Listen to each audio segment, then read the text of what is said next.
తతో యుద్ధాయ యుజ్యస్వ. అక్కడ నుంచి 38 థర్డ్ పాదం నుంచి 50th దగ్గరికి వెళ్ళిపోతారు. తస్మాత్ యోగాయ యుజ్యస్వ.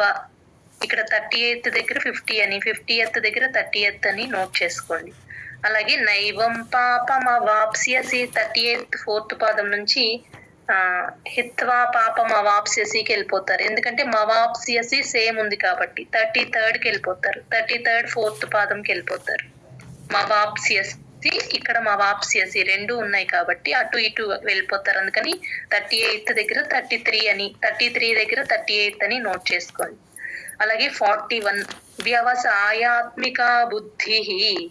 41 అండ్ 44th థర్డ్ పాద సేమ్ ఉంటాయండి, గమనించుకోండి.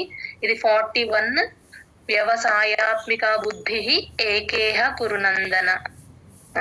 పైన శ్లోకం గుర్తుపెట్టుకోవాలి. నేహాభిక్రమ నాశోస్తి తర్వాత వ్యవసాయాత్మిక బుద్ధి ఏకేహ కురునందన వస్తుంది.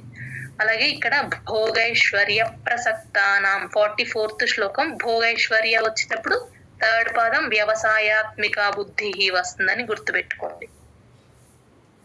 అలాగే 44th శ్లోకంలో సమాధౌన విధీయతే.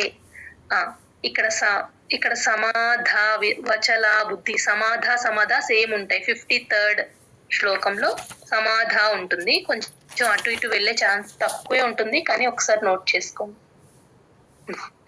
అలాగే 45th నిర్ద్వంద్వో నిత్య సత్వస్థ. అన్ని మహాప్రాణాలు కరెక్ట్ గా వినిపించాలి, అదొకటి చూసుకోండి. నెక్స్ట్ 48th శ్లోక కూడా యోగస్థ కురు, ఆ విసర్గ వినిపించాలి. అక్కడ మహాప్రాణాలన్నీ వినిపించాలి.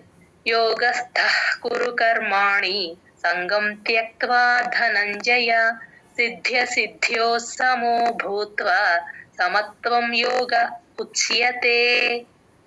కొంచెం ఈ రెండు శ్లోకాస్ కాస్త ఫోకస్డ్ గా చదువుకోండి.